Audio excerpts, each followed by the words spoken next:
வணக்கம். இது people English series. இந்த வீடியோல நம்ம என்ன பார்க்க போறோம் அப்படின்னா, இப்ப இந்த சென்டென்சஸ் பாருங்க. நம்ம நெறைய பேசுறப்போ ஏற்றவாறு, ஏற்றபடி, ஏற்ப இந்த மாதிரி யூஸ் பண்ணுவோம் இல்லையா? வாழ்க்கை முறைக்கு ஏற்றவாறு, இப்ப இருக்கிற அந்த சூழ்நிலைக்கு ஏத்த மாதிரி, அதே மாதிரி இப்ப இருக்கிற ட்ரெண்டுக்கு ஏத்த மாதிரி, அவங்களுடைய அட்வைஸுக்கு ஏத்த மாதிரி, ஏற்ப, ஏற்றபடி இந்த மாரி நெறைய வார்த்தைகள் நம்ம யூஸ் பண்ணுவோம். ஸோ இதையெல்லாம் எப்படி இங்கிலீஷ்ல சொல்றது அப்படின்னு பார்க்க போறோம்.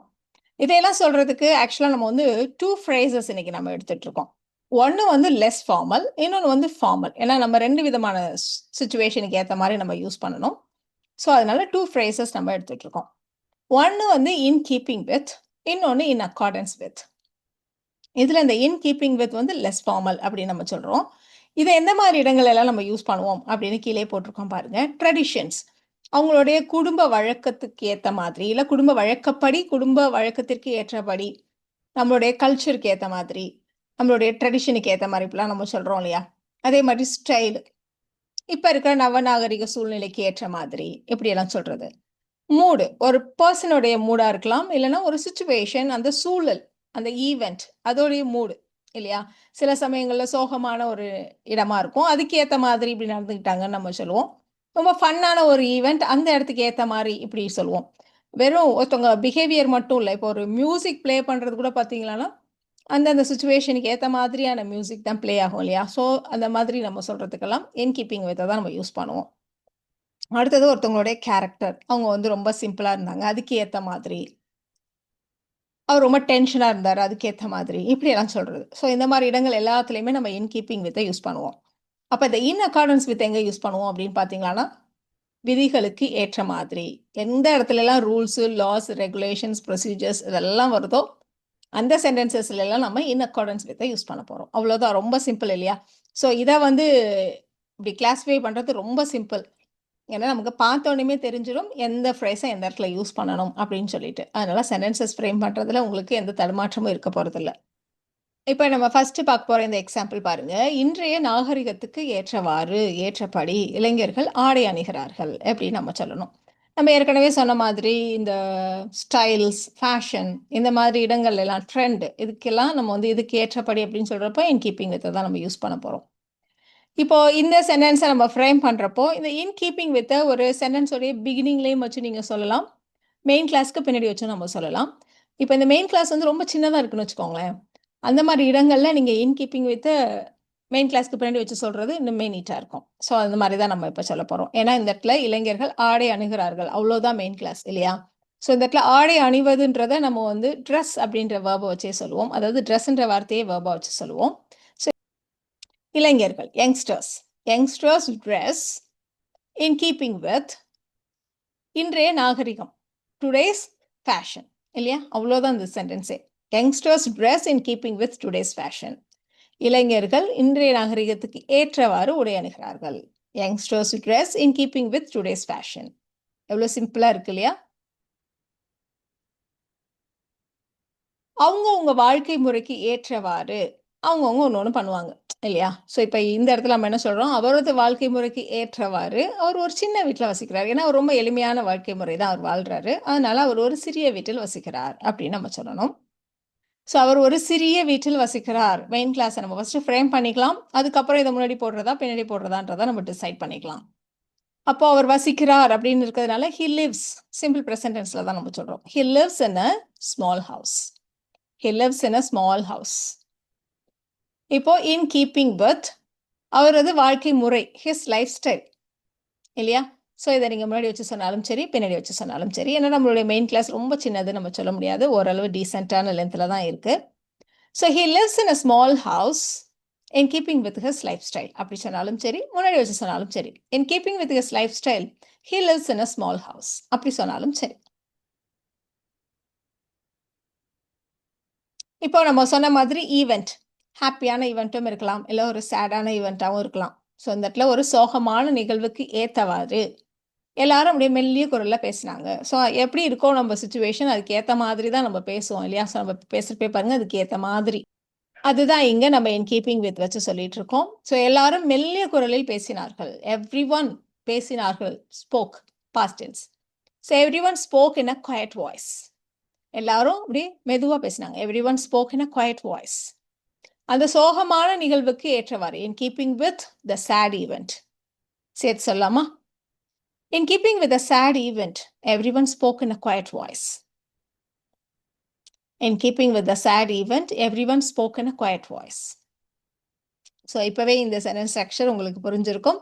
நீங்களே அடுத்தடுத்த சென்டென்சஸை வீடியோ பாஸ் பண்ணிவிட்டு ட்ரை பண்ணுங்கள். அந்த ஹோட்டலில் ஃபுட் எப்படி இருந்துச்சு? எவ்வளோ எக்ஸ்பென்சிவ் தெரியுமா? அப்புறம் அந்த விலைக்கு ஏற்ற மாதிரி நல்லா தான் இருக்கும் அப்படி நம்ம சொல்லுவோம் இல்லையா? ஸோ அதிக விலைக்கு ஏற்றவாறு உணவும் ரொம்ப சிறப்பாக தான் இருந்துச்சு அப்படின்னு நம்ம சொல்ல போகிறோம். ஸோ பாஸ்டில் சொல்ல போகிறோம், உணவு மிகவும் சிறப்பாக இருந்தது. The food was excellent. அதிக விலைக்கு ஏற்றவாறு, in keeping with the high price. அதிக விலை இல்லையா? அப்போ in keeping with the high price.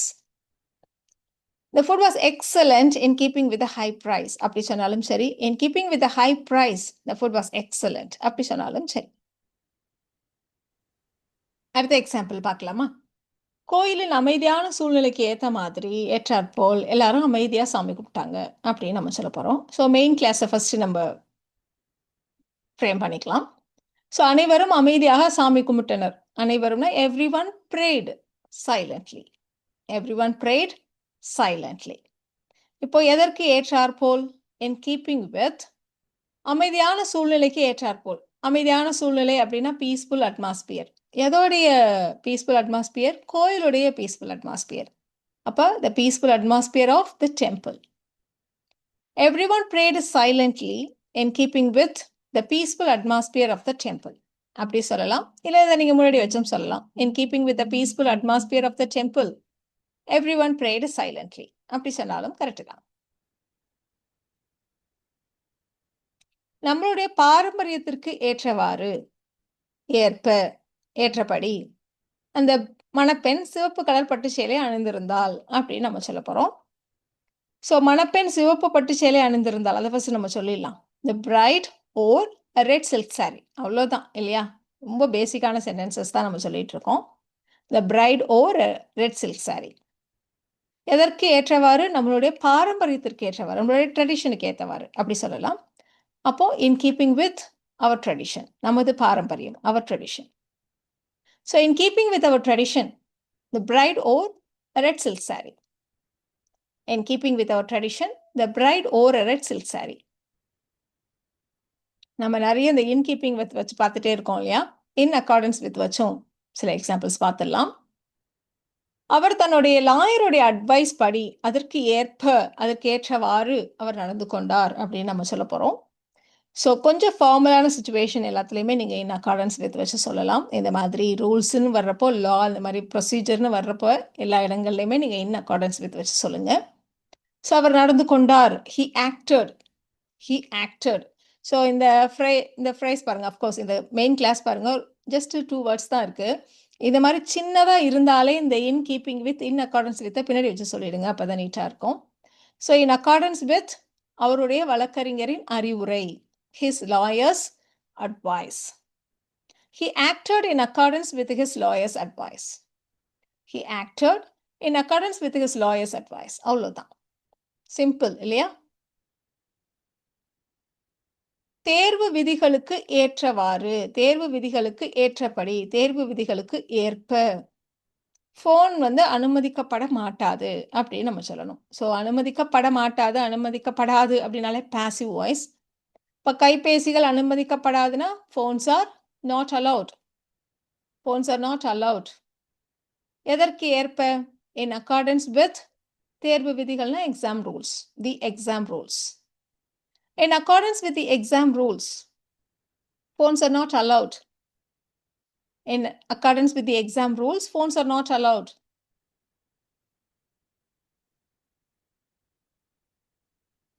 அரசின் விதிமுறைகளுக்கு ஏற்ப அவன் வரி செலுத்தினான் அப்படின்னு நம்ம சொல்லணும். அவன் வரி செலுத்தினான். He paid the tax. இல்லையா? ரொம்ப சிம்பிளான ஒரு சென்டென்ஸ் தான். He paid the tax. In accordance with what? அரசின் விதிமுறைகள், the government rules. He paid the tax in accordance with the government rules. He paid the tax in accordance with the government rules. So இந்த மாதிரி ஃபார்மலான இடங்கள் எல்லாம் நம்ம இன் accordance with use பண்ணோம். இப்போ இந்த எக்ஸாம்பிள் கூட பாருங்க. நம்ம சொன்னோம் எந்த மாரி இடங்கள் எல்லாம் இன் கீப்பிங் வித் யூஸ் பண்ணுவோம் அப்படின்னு சொல்றப்போ, ஒருத்தவங்களுடைய கேரக்டர் அத சொல்றப்போ, அதுக்கேத்த மாதிரி அப்படின்னு சொல்றப்போ நம்ம வந்து இன் கீப்பிங் வித் யூஸ் பண்ணுவோம் அப்படின்னு நம்ம சொன்னோம் இல்லையா? தனது தாராள குணத்திற்கு ஏற்றவாறு அவர் வந்து அந்த ஆர்ஃபனேஜுக்கு நல்ல ஒரு பெரிய தொகையை நன்கொடையாக வழங்கினார் அப்படின்னு நம்ம சொல்லப் போறோம். ஸோ இந்த பேசிக் சென்டென்ஸ நம்ம வந்து ஃப்ரேம் பண்ணிடலாம். ஸோ அவர் அனாதை இல்லத்திற்கு ஒரு பெரிய தொகையை நன்கொடையாக வழங்கினார். அத ஃபர்ஸ்ட் சொல்லிடுவோம். He donated a large sum. இல்ல he donated a large sum of money அப்படி சொன்னாலும் சரி, இல்ல he donated a large sum அப்படின்னு சொன்னாலும் சரி. யாருக்கு? அனாதை இல்லத்துக்கு. To the orphanage. He donated a large sum to the orphanage. எதற்கு ஏற்றவாறு? இன் கீப்பிங் வித் அவருடைய தாராள குணம் அப்படின்னால ஜெனரஸ் நேச்சர் அப்படி சொல்லுவோம். In keeping with his generous nature. In keeping with his generous nature. இந்த இடத்துல இன்னொரு வார்த்தை கூட இருக்கு. ரகசியமாக இருக்கு. அதனால anonymously donated a large sum to the orphanage. In keeping with his generous nature, he anonymously donated a large sum to the orphanage. இப்போ நாம இந்த இன் கீப்பிங் வித் யூஸ் பண்றப்போ எங்கெல்லாம் யூஸ் பண்ணுவோம் அப்படின்னு நம்ம பார்த்தோம் இல்லையா? ட்ரெடிஷன், ஸ்டைல், மூட், கேரக்டர் இந்த மாதிரி எல்லாத்துக்குமே நம்ம இப்போ எக்ஸாம்பிள்ஸ் பார்த்தோம். இப்போ இன்னொரு எக்ஸாம்பிள் கூட பார்க்கலாம். இப்போ ஒரு ஈவெண்ட் நடக்குது அப்படின்னா இப்போல்லாம் நம்ம தீம் படி ஈவெண்ட் நடத்துகிறோம் இல்லையா? இப்போ அந்த நிகழ்ச்சியினுடைய தீமுக்கு ஏற்றவாறு எல்லா கெஸ்ட்டுக்கும் எல்லா கெஸ்ட்டுக்கும் ஒரு சிறிய மரக்கன்று பரிசாக வழங்கப்பட்டது அப்படின்னு நம்ம சொல்ல போகிறோம். ஸோ பரிசாக வழங்கப்பட்டது அப்படின்ட்டு பாசிவ் வாய்ஸில் சொல்லணும். அப்போ அந்த சிறிய மரக்கன்றை தான் நம்ம சப்ஜெக்டாக வச்சு சொல்லணும் இல்லையா? A small sapling. A small sapling was given. Passive voiceல இருக்கிறதுனால be verb-ஓட சேர்த்து V3. A small sapling was given to all the guests as a gift. பரிசாக as a gift. இப்போ இன் கீப்பிங் வித் வச்சு சொல்ல போறோம். இன் கீப்பிங் வித் பக்கத்துல என்ன வரணும்? கருப்பொருளுக்கு ஏற்றவாறு. கருப்பொருள் அந்த இடத்துல தீம் ஆஃப் த ஈவெண்ட். அதனால in keeping with the theme of the event. In keeping with the theme of the event, a small sapling was given to all the guests as a gift. இப்போ நம்ம நிறைய examples பார்த்தோம் இல்லையா? So அதை base பண்ணி இந்த 3 சென்டென்சஸை நீங்கள் try பண்ணுங்க.